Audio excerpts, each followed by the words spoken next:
Do you need a business doctor? Basically, somebody that can come in and diagnose the financial health of your business and help you with cash flow? Pretty sure that we could all use that, especially those folks who have been in business for a while and don't really have a good grasp on their finances and want to figure out how to grow their financial wealth with their business. I definitely think that this episode is going to be helpful for you. My goal and my mission in life is to help as many business owners as I can to become profitable and to own a cash flowing machine, not some type of job that they're enslaved to. We're going to be diving into some kind of technical aspects of financial management for our business, and this is something that is important to at least have on your radar. So my guest today is basically a business doctor and somebody who works with small businesses to help them diagnose the problems and improve their cash flow. So if that is you, I encourage you to stick around and let's get into it.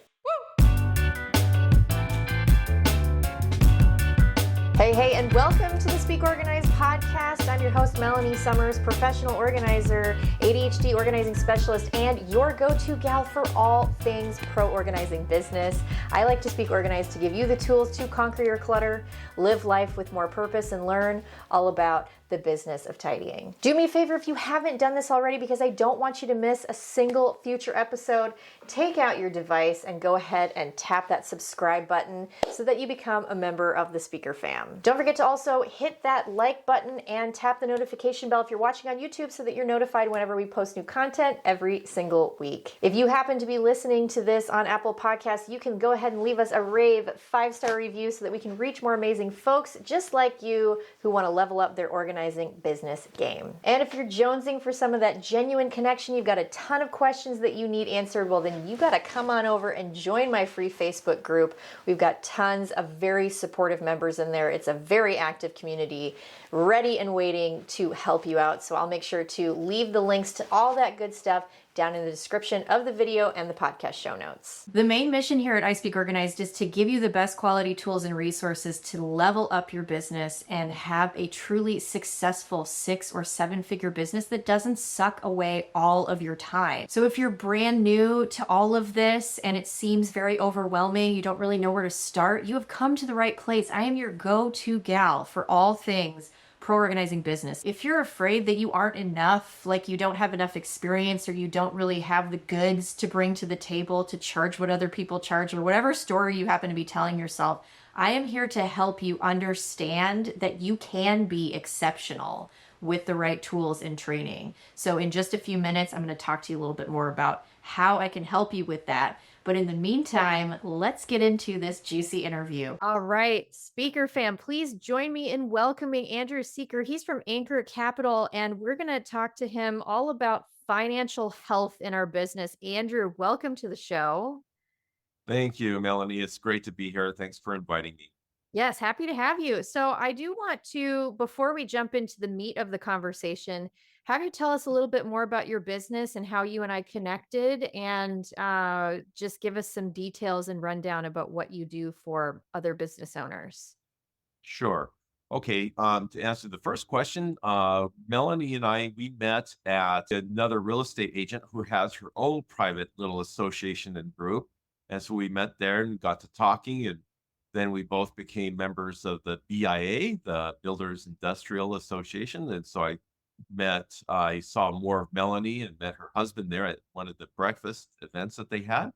And as far as myself, Anchor Consulting and Capital, I'm basically in business to help other business owners because it's very, very crucial. Business these days is very, very complicated. And my focus is mainly on cash flow because cash is the life of the business. It's like oxygen for human beings. If you don't have any air to breathe, you're not going to live very long.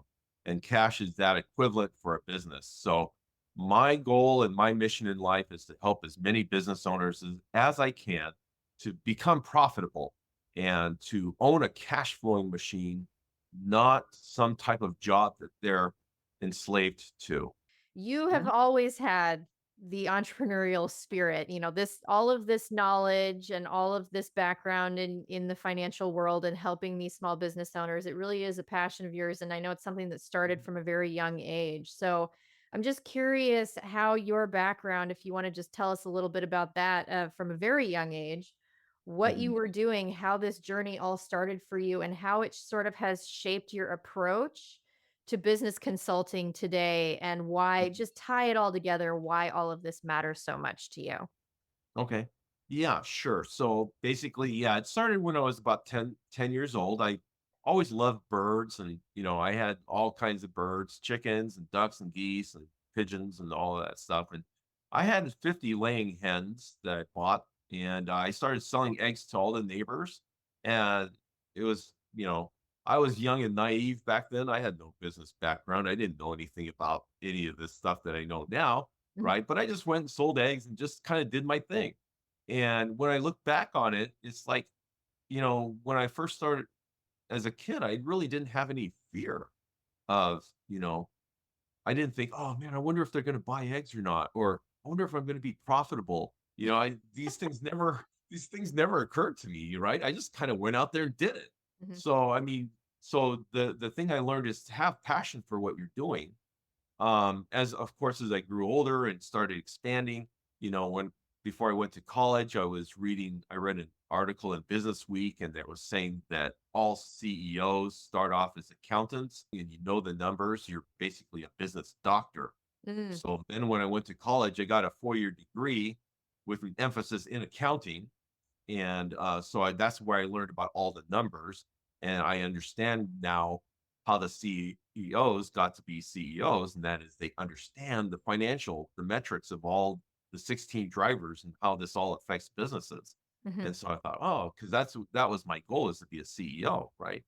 And so I wanted to work my way up there. Just wanted to be independent because I mean I've had a lot of jobs in my past as I was growing up and working my way through college and whatnot. And so I've had a lot of menial jobs and low paying jobs and all this. And I thought, well, with all the knowledge and skills I've developed, I think I can do better than that. So I keep studying. I'm always learning, developing and improving everything. And I just have a love and passion for business. I just want to help other people because I've struggled like everybody else. mhm, Listening in on this call, I was also once a startup and I've actually had a couple businesses that did fail. Just not so much because of financial, but just because I didn't know what I was doing. I kind of got into some things that I shouldn't have. And I just didn't have the time and patience for it. You always learn from mistakes. And I think it's critical. All these business gurus, all these books I'm reading, they're all saying that, you have to make mistakes in order to grow. mhm. It's just inevitable. And Right. so the thing is, we just want to make the mistakes. We want to try to make sure that as we're making a mistake, that we have a tab on it. We have a mental tab on it on where we're going, what we're doing, and have that plan B Mhm. to get out of it, right? Right. But that's kind of where I'm at right now, That's wonderful. Yeah, you're the business doctor. You went to school and you became a business doctor, which is a right?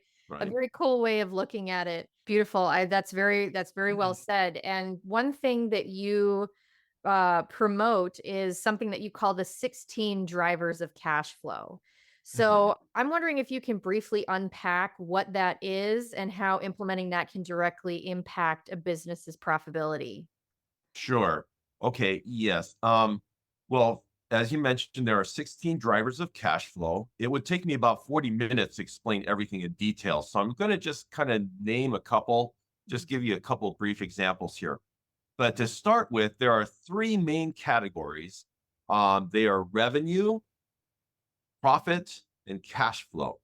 So I consider these the main categories, or think of it like a bucket. Okay. And the 16 drivers are of course, there's some that will affect revenue, some that will affect profit, some that affect cash flow. But let me give you a couple examples here. So for revenue, one of the drivers of revenue would be your conversion of leads, your lead conversion, right? So obviously, if you have a potential client and you turn them into a paying customer, I mean, obviously, you're going to increase your revenue, right? I mean, that's what we would hope, right? So that's one of the drivers. That's one of about five that go into the revenue. Um, Profit would be the second bucket or category. And one of the drivers of profit is your cost of goods sold. Cost of goods sold will have an effect on how much profit you take in. One of the examples I like to use is a builder or developer contractor. If they're building a house and they want to make $30,000 profit, they start building the house, and 6 weeks into it, we have some kind of supply chain issue, right? Like we did during COVID. The price of lumber shoots up 30-50%. That wipes out your profit. So cost of goods sold is also a factor. It's one of the drivers of profitability. The third bucket or third category is cash flow. If you're giving your clients like 30, 60, 90 days to pay their bill, to pay you, right? That's actually considered a loan. So now you're becoming a lender, and that can affect your cash flow as well, because now you're saying, okay, you can pay me 30 or 60, 90 days out, but you may need that money like right away. Mhm. So then you might say, well, if you pay up front today, I'll give you 10% off. But see, once again, that's all about cash flow. How badly do you need it? When do you need it? How are you going to use it when you get it? Absolutely. Yeah, that's very well explained. And I did want to highlight one point that you made, because a lot of the strategies that I teach to my coaching clients in terms of cash flow and getting payments is to encourage people to at least get deposits or full payment up front, Mhm. which in our Right. industry can be pretty important because it is a service-based industry. And Mhm. so we're delivering on our labor, essentially, the results. So that can be a kind of scary thing for a lot of people in our industry to wrap their heads around, but it is important to understand your cash flow and your needs for, especially if you're paying a team Mhm. out of your own pocket and things like that. So it's good that we're having this conversation and highlighting those points. Okay, pop quiz time. How would you feel 6 months from now if you were sitting in this exact same spot, sipping on your favorite beverage, running your own professional organizing business, and it was booked out with amazing clients that get you excited to get out of bed in the morning? How would that make you feel? But let me guess, there is something holding you back, right? Like that voice of imposter syndrome that whispers, who am I to do this? Well, let me tell you, I have been there, and it is not only possible to overcome those fears, it's essential, because your future clients need somebody exactly like you.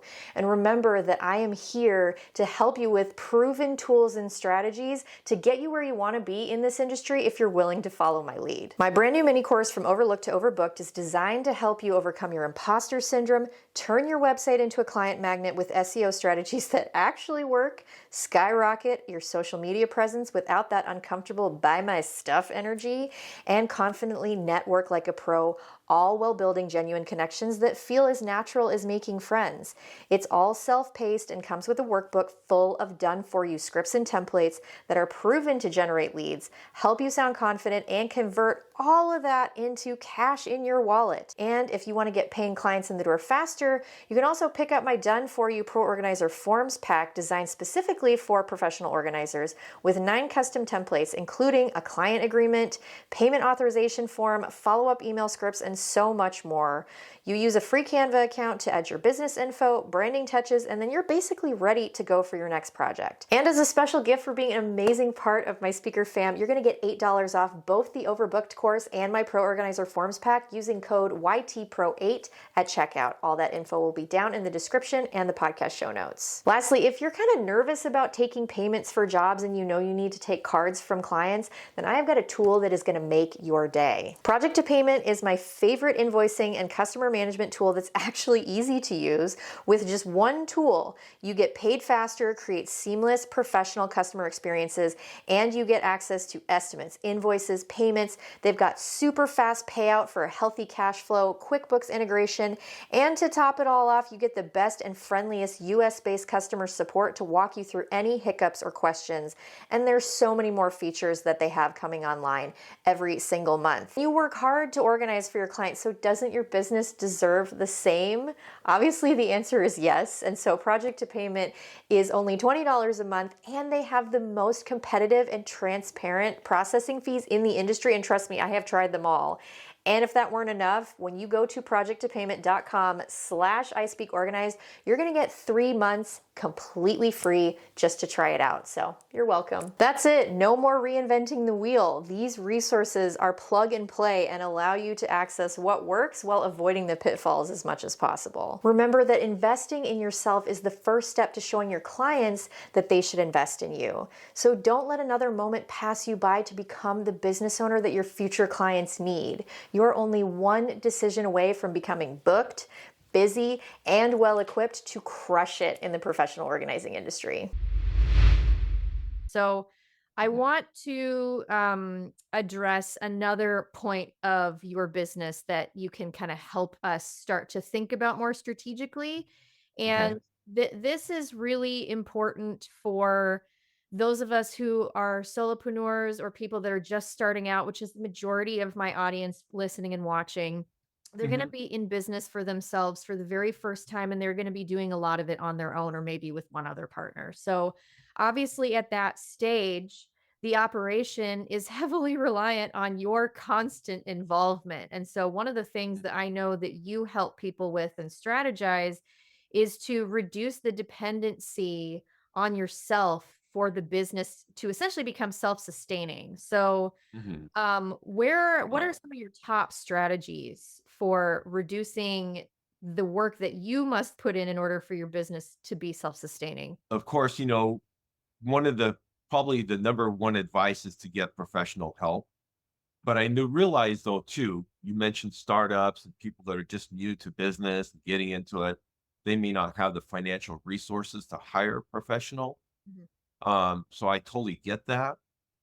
For myself, I would personally be willing to help somebody out if they send me, their business plan. I would be happy to do a free strategy session with them to see what we could do to get them going. If I was in their shoes and their position, I would probably join some associations and network with some competitors or people in the same industry and pick their brains and, get some advice from them and help from them if possible.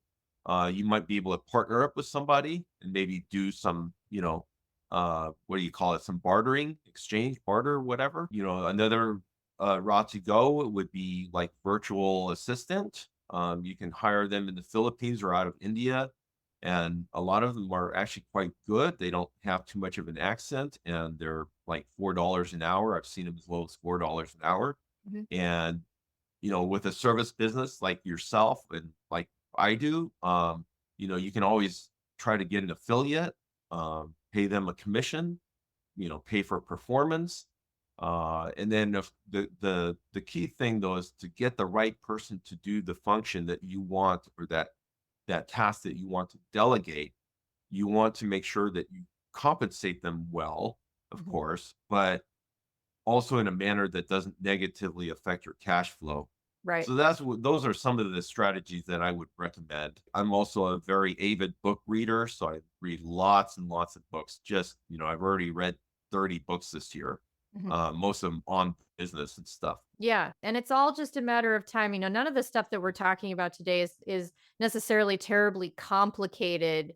Uh, Right. just the individual steps, but putting it all together and putting in the consistency and having a strategy behind it, that's the tricky part where eventually Mhm. those people that have been in business for a while can really benefit from a professional hand in developing some of these things, which kind of leads me into my next question. So, there will Mhm. also be people here that have been in business for a while and they're in growth mode. Maybe they've got a few employees in their team now, um, and they're ready to kind of take these strategies, supercharge them, and get a little bit more detailed. But there's a catch 22 that you've pointed out, which basically is the fact that we need cash to grow our business for more cash, but you have to have cash in order to be able to grow. So how Right. do you get out of that cycle? How do you break that cycle for those people that find themselves in that battle? Yeah, that's a very good question. So for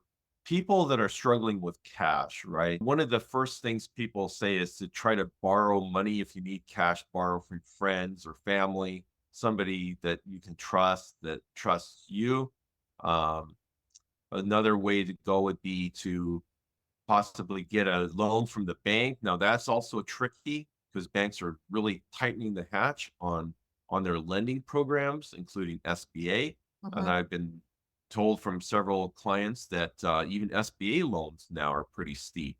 They're like 7, 8, 9% interest on They these are. loans. Yeah. Um, so but one of the things, this is another reason why I try to promote trying to find a professional coach, business coach, because I don't want to necessarily recommend that you go out and get a loan. You may not need a loan.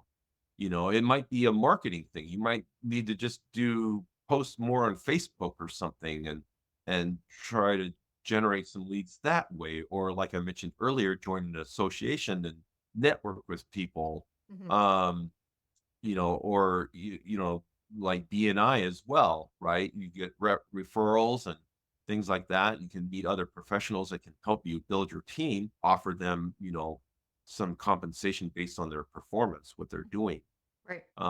If anybody on this that's listening to this needs some help with credit, um, I do have contacts with credit repair solutions that are very affordable and very, very quick and accurate. The best thing to do is just hit me up and, let me know where you're at. Gotcha. Yeah, I know you Y- also have a background as a CFO in doing like financial Mhm. officer work. Yeah, this is really important stuff. It's the stuff that we like to gloss over. It Mhm. kind of makes our heads swirl in circles, but it is really important to understand, what money is available to you, how to work the system in a smart way, what's Right, going to allow you to grow, and just learn how to take calculated risks.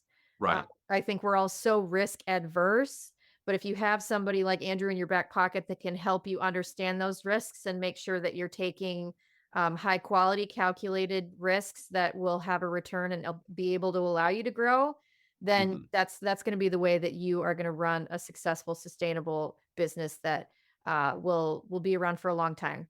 So Mhm. the other thing I know that you kind of help with, it's not just all about cash flow. There's also a lot of business analysis that goes into this, like just the overall health of your business. Finances, the money part is obviously like a prime indicator of the health of your business, but there's various other factors and you did touch on that. Maybe it's not the fact that you need more cash, maybe it's a marketing problem. So, what are some simple tools or methods that you recommend to business owners to kind of help them determine what's working and what isn't working in their operations? Okay. Yeah. Well, I have a tool for that can help business owners find out where the financial cancer is and we can fix it, cure it. Mhm. Um, the thing is, though, without knowing what I'm looking at, I don't know how it can help you, right? I can't say, well, your cost of goods sold are too high, or you're paying too much in payroll expenses, right? Mhm. That's kind of a simple tool. I don't know. I mean, I've got the tool. It is actually quite simple. But my team and we are professionals that help people do that. And I'd be happy to do a free analysis. Gotcha. So I assume that that would sort of be the first step for people feeling stuck Right. in their business growth. Are there any other initial steps that they could take to start seeing some change towards profitability? Um, well, of course, the first step is to acknowledge that you have a problem. Mhm. And I don't think for most business owners that are realistic, I don't think that's a problem, right? Everybody knows that they're stuck, they need help. So I guess my advice would be to get a professional business coach to help you create a plan, look at your business, say, okay, this is where I'm stuck, this is where I need help, and then have that all together before you present it to your business coach, Mhm. right? Or your coach, your advisor. That way you kind of have an idea of where your problems are at. The business coach can help you in order to generate the cash you need to get to the next level. Mhm. But again, this is like I can't do a diagnosis until I see where the problems are at, until I see the financial statements or the business plan. Right. Which kind of leads me to my next point and question, because obviously, as you know, and I know, running a business can be very stressful. You're wearing a lot of different hats in your Mhm. business. And so I'm curious if you have any thoughts on whether hiring a virtual assistant is best or looking into automated options, softwares, different things. Any recommendations about how you can effectively manage your roles without getting overwhelmed and losing focus on what's crucial? Because I really think I want to just flesh out that question a little bit, because I feel like people focus on the wrong drivers when it comes to Mhm. making money in their business. Right. So, Mhm. how do we manage all of that? How do we first figure out, what needs to be delegated or automated, and then what we should be focusing on? And what do you recommend people focus on most in order to develop a little bit of a better, healthier cash flow? I do have a source. I'm actually an affiliate of a company in Lake Oswego that does that, Hmm. and they'll do it nationwide for basically any industry. They can help you save money on your credit card transactions. They have it so you don't pay the fee, that 3% fee. And they help you automate everything so that you don't have to, um, hire you don't have to hire a full-time bookkeeper or CPA to keep track of all that. They automate everything for you, all your accounts payable, accounts receivable, all of this stuff, and there's no cost to get set up either. Oh, wow. But again, I have to be extremely careful how I present this to, our listeners, Hmm. because, this is not going to be something for startups. Because obviously you don't have anything to report, you don't have, if you haven't generated any sales yet, Hmm. it might be not, it might not be cost effective for you to jump into something like this soon. There's programs like Mango and Zero, that's spelled with an X, Xero. There's QuickBooks, which a lot of accountants I hear don't like Hmm. as of lately. But there are some other resources out there that can do this kind of material and things for you, for a reasonable fee or low cost. And I think it would be very beneficial to business owners, regardless of what level you're at, because it gives you peace of mind and it helps you sleep better at night. You don't have to sit there and crunch numbers all day. You can work on your trade. Right, right. Awesome. Yeah, that's great. That's a great place to start. Mhm. I want to pivot to a talking about profit specifically. So, and this is more from an accounting perspective, which I know makes some people's eyes cross, but this is really important to kind of understand, because Mhm. there is the traditional profit formula, but I know a lot of accountants actually prefer to look at it differently. There's often a lot of misconceptions about Mhm. how to create profit in your business. So, can you elaborate on what a real winning profit formula is for your business's financial success? Sure. I can answer that one. So the way we see it is, a lot of business owners, they think that sales is more important than profit, and profit is more important than cash. But that's the misnomer. That's the mistake that a lot of business owners make. It's very, very simple. Cash is king. And as I mentioned earlier, cash flow is critical. That's Mhm. the number one thing. That's the only thing as a business owner that a business owner needs to be concerned about, is cash flow. And that's what we're all in business for, really. I mean, sure, we have fun. A baker has fun probably baking cookies and pies and cinnamon rolls. I mean, that's fun. Mhm. But realistically, we're in business to make money. And that's where what it's all about. We want to be able to get to the point where we can take a 6-month vacation and not have to sweat blood about how our business is going to survive while we're gone, Mhm. right? We want to automate everything. We want to get it to the point where we can just walk away from it and not have to break a sweat or lose a night of sleep. So a lot of business owners they might be looking at the numbers, but they're looking at the wrong numbers. And that's what the 16 drivers of cash flow will basically help business owners with. And since I'm on the topic, I do have a free gift for our listeners. It is an 18-page, I don't know, white paper ebook. I don't know what you want to call it, but Mhm. it lists all the 16 drivers, and it explains which bucket it falls into, and it gives an example of how this particular driver affects this particular category.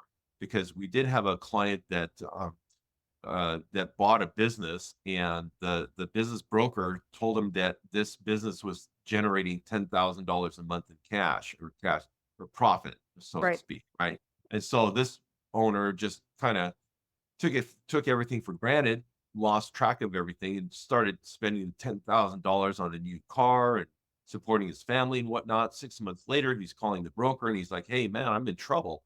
You Mhm. said this thing generates $10,000 a month," but he wasn't keeping track of his numbers. And what happens is that as his sales increased, so did his cost of goods sold, Mhm. and so that ate into his profit. So then it just kind of collapsed on him, and he ended up, you know, taking a cut in salary. He had to obviously stop spending that, and then he had to work with his vendors to set up a payment plan where he could get the 30, 60, 90-day payment plans to pay it off. You just never know how you can get that runaway train started, and it's good to have a resource in your back pocket to rely on for sure. Mhm. So now I want to kind of flip it to looking at the future vision, just to kind of wrap up here.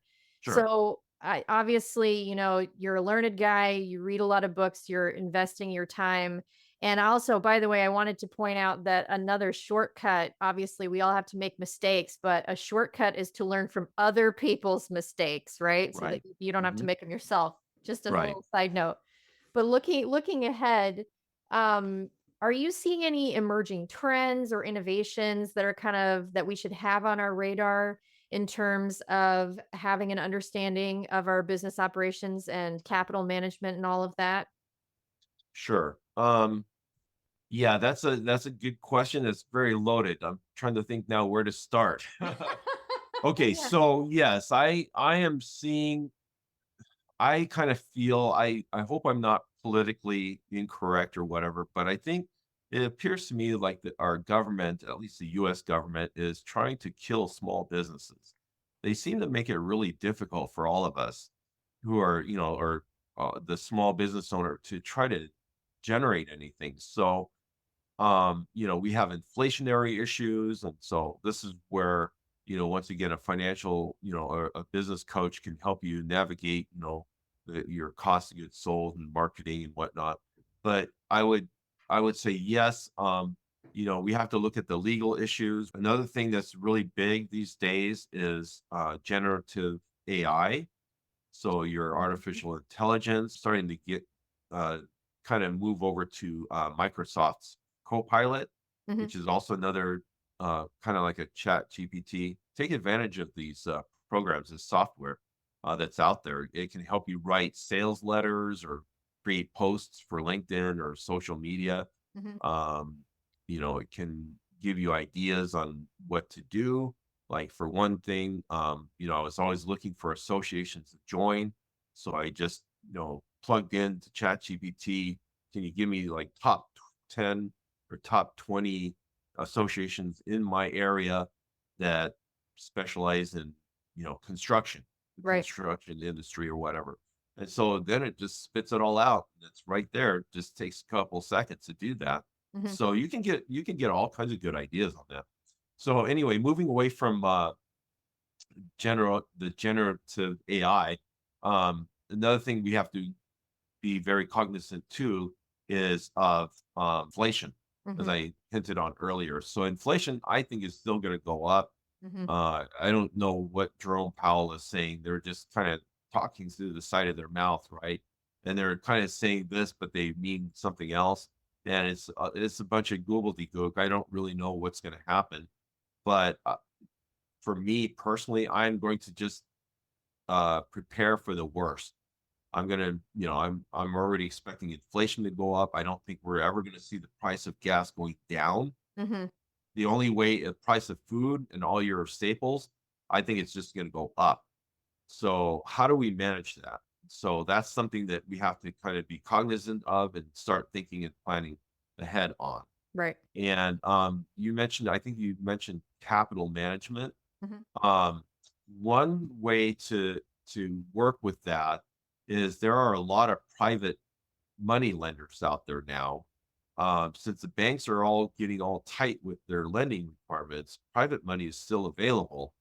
And another platform, if you have a really good product, is to use the crowdfunding platforms. Mhm. So, obviously, if you can stay with a small amount, that's great. If you're only looking to raise, say, $100,000, you should be able to get that really quickly.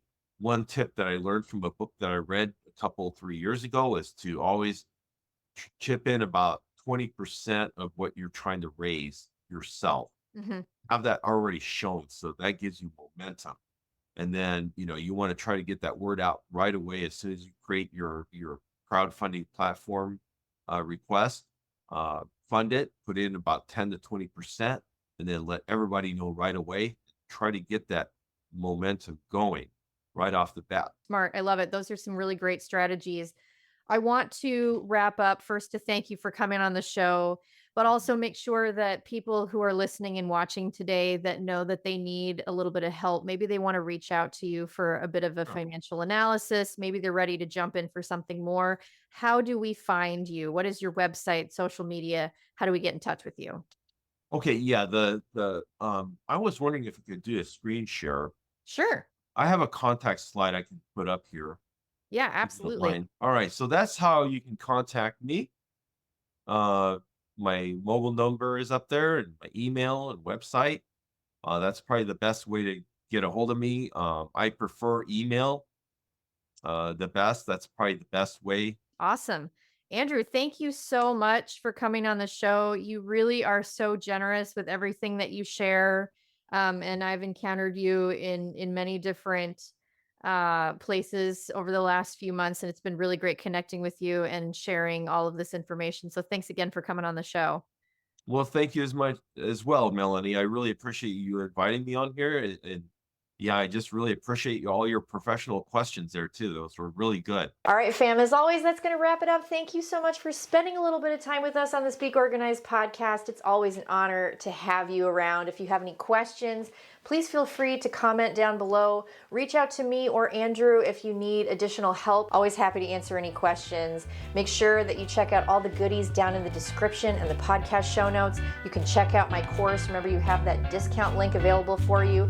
If you need that one-on-one support, please go ahead and book a one-on-one coaching call before my slots are full for the month. I would love to sit and strategize with you. And you can check out all the other resources we have available. Be sure to join that free Facebook group if you haven't already and subscribe to the channel. Okay, that's all the different things that we have for you today. I hope you have an awesome day and I'll see you in the next one. Bye-bye.